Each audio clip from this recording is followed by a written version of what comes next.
Junho 14, 1 Reis 12, verso 20 a 13, verso 34. Quando o povo de Israel soube que Jeroboão tinha voltado do Egito, convocou uma assembleia e o proclamou rei sobre todo o Israel. Apenas a tribo de Judá permaneceu leal à família de Davi. Quando Roboão chegou a Jerusalém, mobilizou os homens das tribos de Judá e Benjamim, 180.000 dos melhores soldados, para guerrearem contra Israel e recuperarem o reino. Deus, porém, falou a Semaías, homem de Deus: diga a Roboão, filho de Salomão, rei de Judá, e a todo o povo de Judá e Benjamim e ao restante do povo: assim diz o Senhor, não lutem contra seus compatriotas, os israelitas. Voltem para casa, pois eu mesmo fiz isso acontecer. Eles obedeceram à palavra do Senhor e voltaram para casa, conforme o Senhor havia ordenado. Então, Jeroboão fortificou a cidade de Siquém, na região montanhosa de Efraim, e se estabeleceu ali. Mais tarde, fortificou Peniel. Jeroboão pensou: se eu não tiver cuidado, o reino voltará à dinastia de Davi. Quando o povo for a Jerusalém para oferecer sacrifícios no templo do Senhor, voltará a ser leal a Roboão, rei de Judá. Eles me matarão e o proclamarão rei deles. Então, seguindo a recomendação de seus conselheiros, o rei fez 2 bezerros de ouro. Disse ao povo: é complicado demais ir a Jerusalém para adorar. Veja, Israel, estes são os deuses que tiraram vocês do Egito. Colocou um dos bezerros em Betel e o outro em Dan, nos 2 extremos de seu reino. Isso se tornou um grande pecado, pois o povo viajava até Dan, ao norte, para adorar o ídolo que ficava ali. Jeroboão também construiu santuários idólatras e designou para serem sacerdotes homens do povo, que não eram da tribo sacerdotal de Levi. Instituiu uma festa religiosa em Betel, no 15º dia do 8º mês, uma imitação da festa celebrada todos os anos em Judá. Ali em Betel, Jeroboão ofereceu sacrifícios aos bezerros que havia feito e designou sacerdotes para os santuários idólatras que havia construído. No 15º dia do 8º mês, data que ele mesmo tinha definido, ofereceu sacrifícios no altar em Betel. Instituiu deste modo uma festa religiosa para Israel e subiu ao altar para queimar incenso. Por ordem do Senhor, um homem de Deus vindo de Judá foi até Betel e chegou ali quando Jeroboão se aproximava do altar para queimar incenso. Então, por ordem do Senhor, ele gritou: altar, altar, assim diz o Senhor, um menino chamado Josias nascerá na dinastia de Davi. Sobre você, ele sacrificará os sacerdotes dos santuários idólatras que queimam incenso aqui, e sobre você serão queimados ossos humanos. Naquele mesmo dia, um homem de Deus deu um sinal. Disse ele: o Senhor anunciou este sinal: o altar se rachará e suas cinzas se derramarão pelo chão. Quando o rei Jeroboão ouviu o homem de Deus falar contra o altar em Betel, apontou para o homem e ordenou: prendam-no. No mesmo instante, porém, a mão do rei ficou paralisada nessa posição, e ele não conseguia fazê-la voltar à posição normal. Ao mesmo tempo, uma grande rachadura apareceu no altar e as cinzas se derramaram, exatamente como o homem de Deus tinha dito na mensagem recebida do Senhor. O rei disse ao homem de Deus: por favor, peça ao Senhor seu Deus que restaure a minha mão. O homem de Deus orou ao Senhor e a mão do rei foi restaurada, e ele pôde movimentá-la novamente. Então, o rei disse ao homem de Deus: venha ao palácio comigo e coma alguma coisa, e eu lhe darei um presente. Mas o homem de Deus respondeu a Jeroboão: mesmo que o rei me desse metade de tudo o que possui, eu não o acompanharia.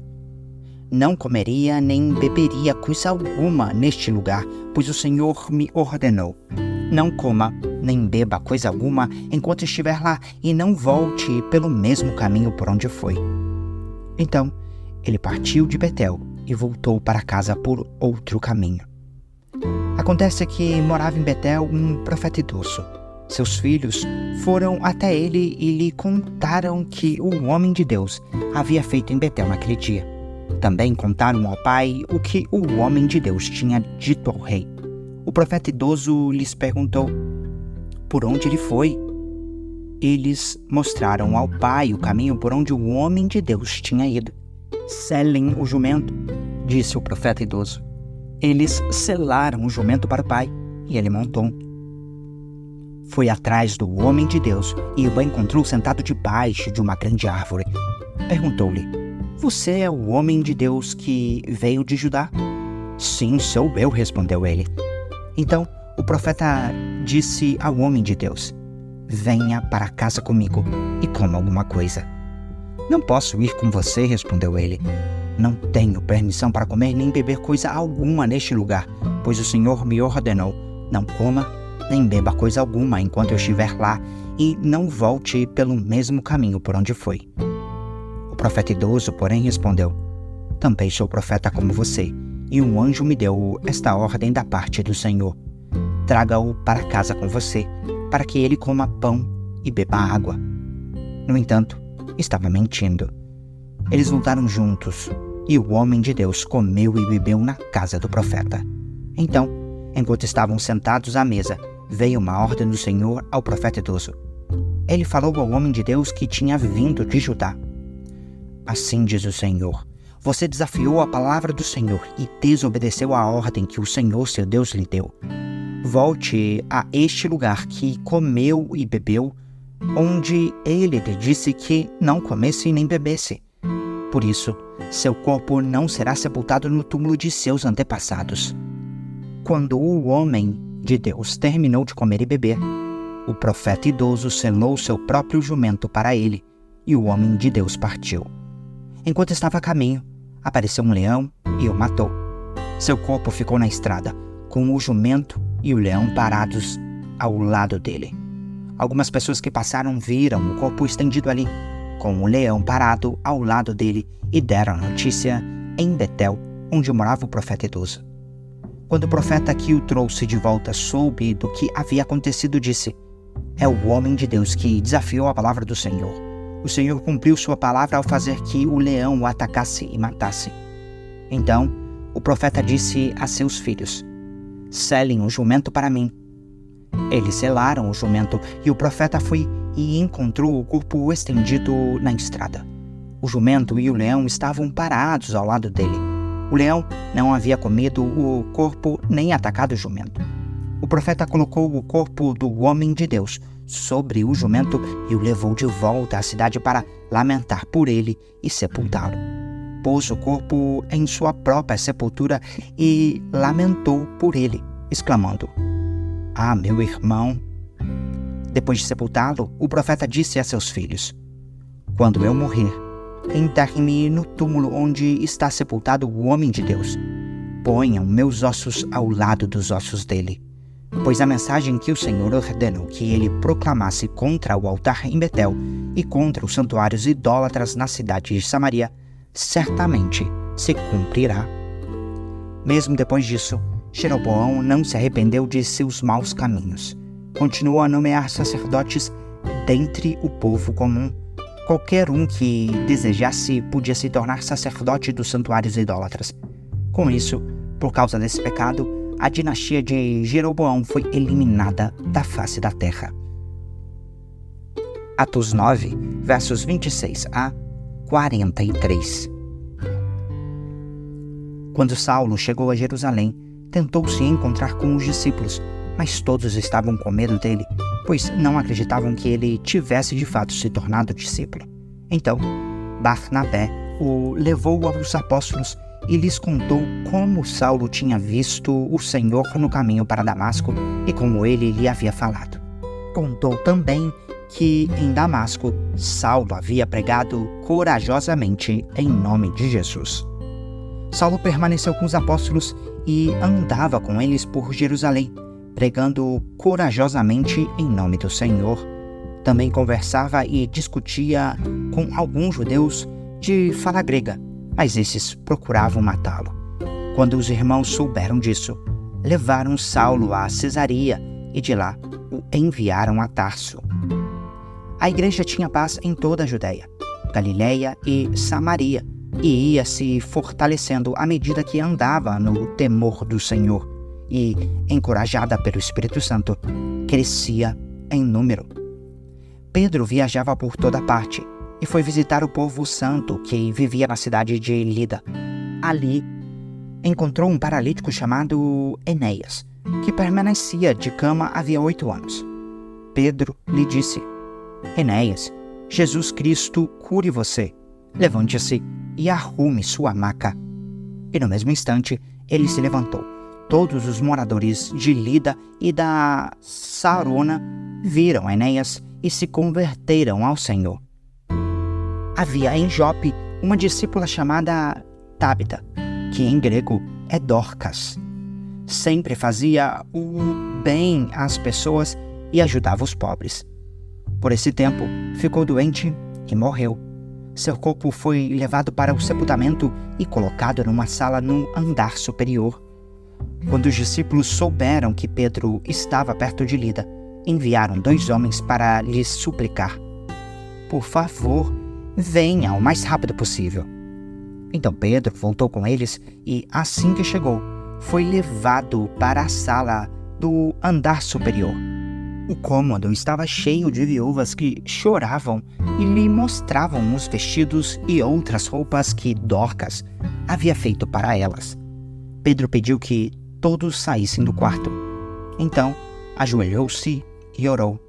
Voltando-se para o corpo da mulher, disse: Tábita, levante-se.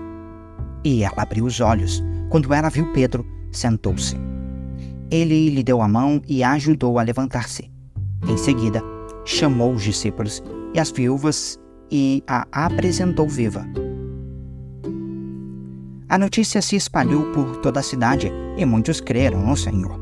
Pedro ficou em Jope algum tempo, hospedado na casa de Simão, um homem que trabalhava com couro. Salmo 132, versos 1 a 18. Cântico para os peregrinos a caminho de Jerusalém.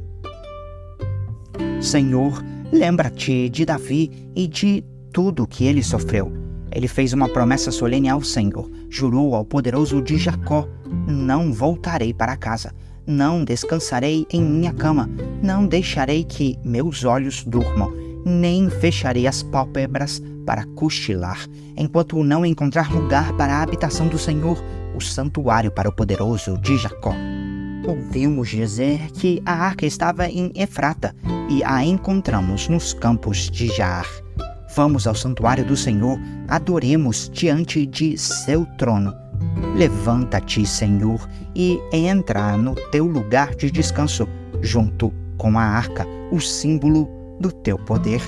Que teus sacerdotes se vistam de justiça, que teus fiéis cantem de alegria, por causa do teu servo Davi. Não rejeites aquele que ungiste. O Senhor fez um juramento solene a Davi e prometeu jamais voltar atrás. Colocarei em seu trono um de seus descendentes. Se os seus descendentes obedecerem aos termos de minha aliança e aos preceitos que eu lhes ensino, sua linhagem real continuará por todo o sempre. Pois o Senhor escolheu Sião, desejou-a para ser a sua habitação. Este é meu descanso para sempre, disse ele. Habitarei aqui, pois este é o lugar que desejei. Abençoarei esta cidade e a tornarei próspera. Saciarei seus pobres com alimento.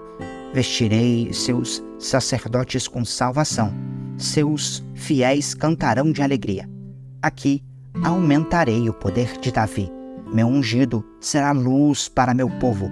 Vestirei de vergonha seus inimigos, mas ele usará uma coroa gloriosa. Provérbios 17, verso 6. Os netos são coroa de honra para os idosos. Os pais são o orgulho de seus filhos.